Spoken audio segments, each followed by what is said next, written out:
ये वीडियो कक्षा 8 के गणित के छात्रों के लिए है और इसमें सिखाएंगे इकाई संख्या 5 बीजीय व्यंजकों का भाग एवं गुणनखंड। और इसके अंतर्गत अभ्यास 5F का सवाल नंबर 3 कराएंगे। तो ये करना है 4x² प्लस 5x प्लस 1, इसके करने हैं गुणनखंड। तो गुणनखंड करने के लिए यहाँ लिख देते हैं, गुणनखंड करने के लिए A और B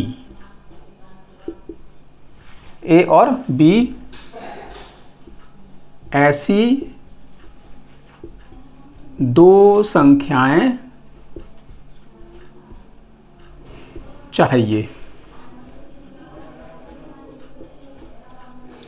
जिनको जोड़ने पर, यानी A प्लस B, अगर इसको जोड़ेंगे तो ये 5 हो जाए, 5 हो, तथा AB, और अगर हम AB की गुणा करें तो 4 गुणा 1 बराबर 4 हो, 4 की और 1 की गुणा करेंगे तो ये 4। तो ऐसी दो संख्याएं जिनको जोड़ें तो 5 हो जाए, गुणा करें तो 4। तो 4 ही कम 4, तो 4 और 1, तो लिखेंगे A बराबर 4 और B बराबर 1 संख्याएं उपयुक्त हैं। इस तरह से हमने ये दो संख्याएं मान ली हैं। अब सवाल करते हैं। तो 4x², अब ये 5 नहीं आएगा, 5 के स्थान पर जो संख्या मानी है A और B उनको लिखेंगे। तो ये है 4 और 1, तो 4 और फिर आएगा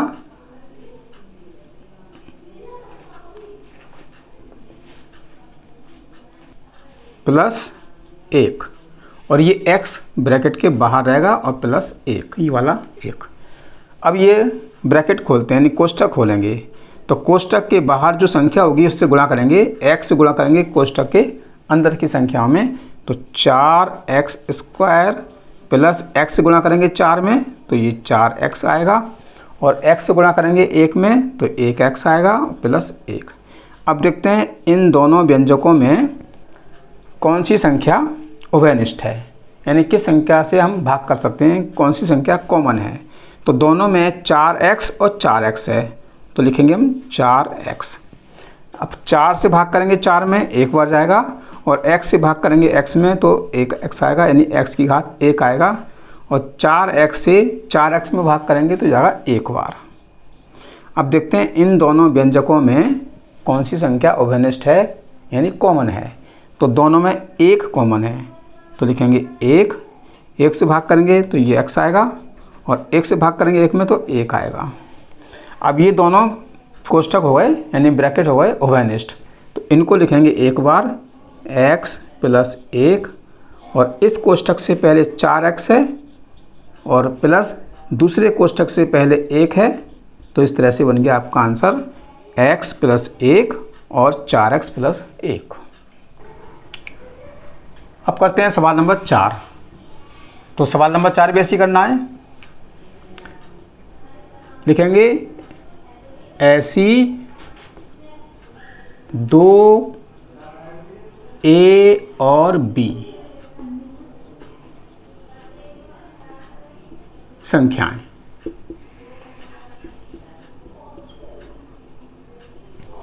जिनको जोड़ने पर 11 प्राप्त हो और गुणा करने पर 2 की गुणा करेंगे 14 से 28 तो 28 प्राप्त हो। तो लिखेंगे ऐसी दो A और B संख्याएं जिनको A प्लस B अगर जोड़ा जाए तो ये 11 प्राप्त हो, और AB अगर गुणा किया जाए तो लिखेंगे 2 गुणा 14 बराबर 28। तो गुणा करने पर ये 28 प्राप्त हो, जोड़ने पर 11 प्राप्त हो और गुणा करने पर 28 प्राप्त हो। तो ऐसी दो संख्याएं हैं जिनको जोड़ें तो ये हो जाएगा 7 चौक 28, 7 और 4, और अगर 7 और 4 जोड़ेंगे तो होगा 11। तो लिखेंगे a बराबर 7 और b बराबर 4 संख्याएं। तो 7 a हो गया 7 और b हो गया 4, तो a बराबर 7 और b बराबर 4 संख्याएं उपयुक्त हैं। अब हम सवाल लेते हैं। तो ये है 2x स्क्वायर प्लस, ये 11 के स्थान पर लिखेंगे a b की संख्या यानी 11, तो 11 प्लस 7 प्लस 4, क्योंकि दो संख्याएं मानी है हमने, a बराबर 7 है और b बराबर 4 है, तो 7 प्लस 4 लेंगे और ये x और प्लस 14 है। अब ये कोष्टक खोलना है, ब्रैकेट खोलना है, तो लिखेंगे 2x स्क्वायर और x से गुणा करेंगे 7 में तो ये आएगा 7x, और x से गुणा करें 4 में तो ये आएगा 4x और प्लस 14। अब इन दोनों व्यंजकों में देखना है कौन से व्यंजक, कौन सा पद इसमें उभयनिष्ठ है यानी कॉमन है। तो दोनों में x है कॉमन, संख्याएं उभयनिष्ठ नहीं है क्योंकि ये 2 और 7 किसी से भी नहीं कटते हैं, तो x हो गया इसका उभयनिष्ठ यानी कॉमन संख्या। x से भाग करेंगे x की घात 2 में तो आएगा 2x, और x से भाग करेंगे 7x में तो बचेगा 7, क्योंकि x से x कट आएगा। अब देखते हैं इन दोनों व्यंजकों में कौन सी संख्या उभयनिष्ठ है यानी कॉमन है। तो दोनों यदि 4 है और 14 है तो 4 और 14 कटेंगे 2 से, तो 2 हो गया उभयनिष्ठ। 2 से भाग करेंगे 4 में 2 आएगा और x रहेगा, तो ये 2x हो गया, और 2 से भाग करेंगे 14 में 2 सत्ते 14। अब ये 2x प्लस 7 और 2x प्लस 7 ये हुए उभयनिष्ठ। तो उभयनिष्ठ वाली हम केवल एक बार लेते हैं, तो 2x प्लस 7 लेंगे, और पहले कोष्टक से पहले x है उसको लिखेंगे, और दूसरे कोष्टक से पहले 2 है उसको लिखेंगे, यानी 2x प्लस 2। तो इस प्रकार से आंसर हो, तो पहला हो गया 2x प्लस 7 और दूसरा हो गया x प्लस 2, ये इसके गुणनखंड हो गए। अब करते हैं सवाल नंबर 5। 2y की घात 2 यानी 2y square minus 5y minus 12। अब इसमें दोनों चिन्ह माइनस के हैं, तो जब दोनों चिन्ह माइनस के होते हैं तो बड़ी संख्या माइनस में मानेंगे और छोटी संख्या प्लस में, यानी एक संख्या ऋणात्मक और एक संख्या धनात्मक। तो गुणनखंड के लिए a और b दो ऐसी संख्याएं जिनको जोड़ें यानी a प्लस b तो 5, और गुणा करें तो 24। कैसे? ये संख्या हमारी माइनस में है, 5 है, तो इसी संख्या है तो 12, 24 हो गया, तो 8 या 24, तो 8 माइनस के और 3 प्लस के, इस तरह से ये दो संख्याएं मानेंगे। अगर माइनस के 8 हैं प्लस के 3 हैं, इनको जोड़ेंगे तो ये माइनस का है ये प्लस का है, 8 में से 3 घटाएंगे तो बचेगा माइनस के 5। तो एक संख्या हुई माइनस के 8 और दूसरी हुई प्लस के 3, और गुणा करें यानी ए बी, तो ये 2 गुणा माइनस 12 यानी माइनस के 24। जब गुणा करेंगे 8 की 3 से तो ये माइनस के 24 हो जाएगा। तो a हो गया हमारा -8 और b बराबर हो गया 3। इस प्रकार हम यहाँ लिख सकते हैं a बराबर -8 और b बराबर 3 संख्याएं उपयुक्त हैं। अब हम सवाल को हल करते हैं, सवाल लेंगे तो 2y² और इसके बाद लिखेंगे -8 +3 और y और फिर -12 इस तरह से। अब ये कोष्ठक खोलना है तो 2y² और y से गुणा करेंगे -8 में तो -8y और y से गुणा करेंगे 3 में तो 3y और -12। अब देखना है इन दोनों व्यंजकों में उभयनिष्ठ कौन सी संख्या है। ये 2 हैं और ये 8 हैं तो 2 और 8 कटेंगे 2 से, इन 2 से भाग हो जाएगा और दोनों में y है तो 2y हो गया उभयनिष्ठ। 2 से 2 में भाग करेंगे 1 बार जाएगा और y से y में भाग करेंगे तो y बचेगा और 2 से भाग करेंगे 8 में तो 2 चौक 8 4 बार जाएगा और y से भाग करेंगे y में तो y से y कट आएगा क्योंकि भाग करने में घातें घटाती हैं। अब देखते हैं इन दोनों व्यंजकों में कौन सी संख्या उभयनिष्ठ है। तो दोनों में y नहीं है, ये 3 हैं और ये 12 हैं तो 3 और 12 कटेंगे 3 से, यानी 3 इसका उभयनिष्ठ हो गया तो लिखेंगे +3 और 3 से भाग करेंगे 3 में तो बचेगा y, ये प्लस का है ये माइनस का तो माइनस हो जाएगा और 3 से भाग करेंगे 12 में तो आएगा 4 बार 3 चौक 12। अब y-4 और y-4 ये दो है उभयनिष्ठ। उभयनिष्ठ ब्रैकेट को केवल एक बार लेते हैं तो लिखेंगे y-4 और इस कोष्ठक से पहले 2y है और प्लस इस से पहले 3 है तो इसका आंसर हो गए y-4 और 2y-3। ये माइनस नहीं है प्लस, 2y + 3 है, माइनस नहीं है। सवाल नंबर 6, 13k² + 37k - 6। अब इसके करने हैं गुणनखंड। तो गुणनखंड करने पर a और b ऐसी दो संख्याएं लेनी हैं, यहाँ लिख देते हैं। जिनको जोड़ने पर यानी a + b, इनको जोड़ेंगे तो 37 प्राप्त हो और a b यानी गुणा करें a b की तो 13 × -6 के 78 प्राप्त हो। गुणा करने पर 78 प्राप्त हो, -78 और जोड़ने पर 37 प्राप्त हो। तो लिखेंगे a बराबर, अब 39 दूनी 78, 39 प्लस के और 2 माइनस के तो a बराबर 39 और b बराबर -2। संख्याएं उपयुक्त हैं। कैसे उपयुक्त हैं ये समझ लीजिए। तो a + b जोड़ने पर कितना हो 37, तो हमने a माना है 39 और b माना है -2। अब 39 में से -2 घटाएंगे तो आएगा 37 इस प्रकार से, और गुणा करने पर 78। 39 की 2 से गुणा करेंगे तो आ जाएगा 78। तो सवाल लेते हैं अब 13k² + 37k - 6।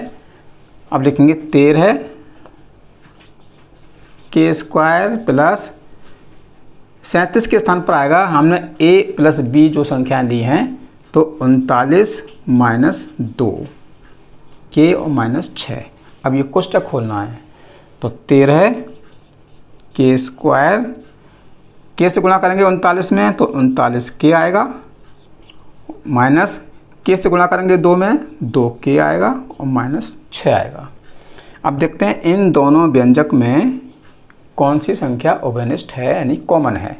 तो ये 13 हैं और ये 39 हैं तो 13 और 39 13 से कटे आएंगे और दोनों में k है तो 13 k हो गया उभयनिष्ठ।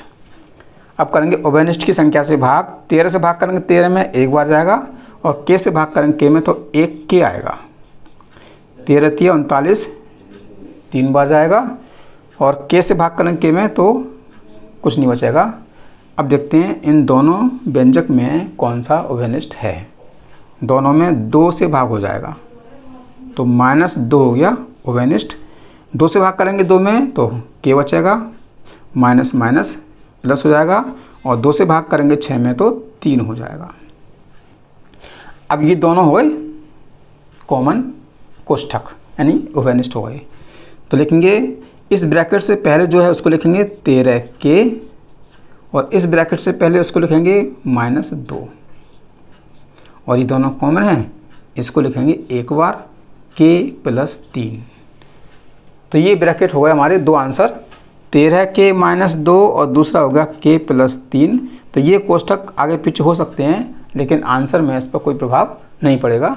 तो ये इसके हुए गुणनखंड। अब करते हैं सवाल नंबर 13, क्योंकि सवाल तो कई हैं, बाकी सब इसी तरह से होने हैं। ये 13 सवाल नंबर कुछ अलग है तो इसको समझाना आवश्यक था, ये और आपको समझाते हैं। 21 के की घात 3, 15 के की घात 2 माइनस 6 के। अब इस सवाल में हम देखते हैं कि के की घात 3 है, जबकि गुणनखंड के लिए घात में 2 होना आवश्यक है। अगर घात में 2 नहीं होगा तो उस गुणनखंड नहीं कर पाएंगे। अब देखते हैं इसमें कॉमन संख्या कौन सी है। तीनों में सबसे पहले कॉमन संख्या लेते हैं, उभयनिष्ठ संख्या। तो तीनों में के है, और 21, 15 और 6 इनमें भाग हो जाएगा 3 से। तो 3 के हम इसको कॉमन लेंगे, 3 के। 3 से भाग करेंगे 21 में, 3 सत्ते 21।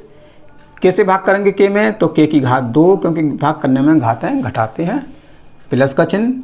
के से 3 से भाग करेंगे 15 में, 3 पंजे 15, और के से भाग करेंगे के की घात 2 में तो के आएगा, और माइनस 3 से भाग करेंगे 6 में तो 2 आएगा, और के से के में कट जाएगा। तो ये हमारा सवाल मिल गया 7 के की घात 2 प्लस 5 के माइनस 2। ये सवाल है, इसके करने हैं गुणनखंड। तो गुणनखंड करने के लिए ए और बी ऐसी 2 संख्याएं चाहिए।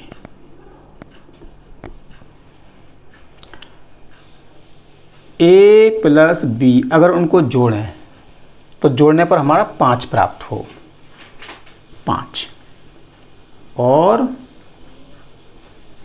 ए बी अगर ए की बी से गुणा करें तो हमारा प्राप्त होगा 7 गुणा -2 तो -14।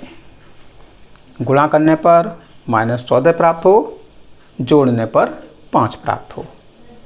तो ऐसी 2 संख्या देखेंगे जिनकी गुणा करें तो -14 प्राप्त हो और जोड़ें तो 5 प्राप्त हो। तो a बराबर हो जाएगा 7 और b बराबर हो जाएगा -2। तो 7 की 2 से गुणा करेंगे तो -14 प्राप्त होगा, और 7 में से 2 घटाएंगे तो 5 प्राप्त होगा। कैसे? जैसे ये है a प्लस बी है तो लिखेंगे 7 - 2 तो 5 प्राप्त हो गया, और ये ए भी है तो 7 गुणा -2 तो ये 14 प्राप्त हो गया, यानी 7 गुणा -2। इस तरह से हमारा संख्याएं प्राप्त हुई। तो लिख देंगे संख्याएं उपयुक्त हैं। अब सवाल लिखते हैं। तो ये तो कॉमन रहेगा, बाहर रहेगा ब्रैकेट के। 3 के और 7 के स्क्वायर प्लस 7 - 2 के और माइनस ये वाला 2। इस प्रकार से अब हम इसको हल करेंगे तो लिखेंगे 3 के और 7 के स्क्वायर, ये कोष्ठक खोलना है, ब्रैकेट खोलना है, तो के से भाग करेंगे, सॉरी के से गुणा करेंगे 7 में तो 7 के होगा, के से गुणा करेंगे 2 में तो -2 के होगा और -2। अब देखते हैं इन दोनों व्यंजक में उभयनिष्ठ संख्या कौन सी है, यानी कॉमन कौन सी है। तो 3 के, दोनों में 7 7 हैं तो 7 से भाग हो जाएगा, और दोनों में के हैं तो 7 के हो गया कॉमन। इसको हम बड़े ब्रैकेट में कर सकते हैं। अब 7 से भाग करेंगे 7 में 1 बच जाएगा, और k से भाग करेंगे k में तो k बचेगा, और 7k से भाग करेंगे 7k में तो 1 बच जाएगा। अब देखते हैं इन दोनों व्यंजक में कॉमन संख्या यानी उभयनिष्ठ संख्या कौन सी है। तो दोनों में 2 है, 2 से भाग हो जाएगा, 2 लिखेंगे, 2 से भाग करेंगे 2 में तो k बचेगा, माइनस माइनस प्लस हो जाएगा, 2 एकम 2। पहले लिखेंगे 3k, और उसके बाद अब ये दोनों हुए कॉमन। तो चाहें तो हम इनको पहले ले लें, इस कोष्ठक से पहले 7k है उसको ले लेंगे, और 2 है 2 लिखेंगे, 7k माइनस 2, और दूसरा ये दोनों कॉमन है यानी उभयनिष्ठ है तो इसको एक बार लिखेंगे। ये इस तरह से इसका उत्तर हो गया। या हम कॉमन संख्या को पहले ले सकते हैं और इन दोनों संख्याओं को बाद में ले सकते हैं, तो इससे आंसर में कोई अंतर नहीं होगा, इसको हम आगे पीछे कर सकते हैं। तो इस अभ्यास में कई सवाल हैं, बाकी सभी सवाल इसी विधि से होंगे।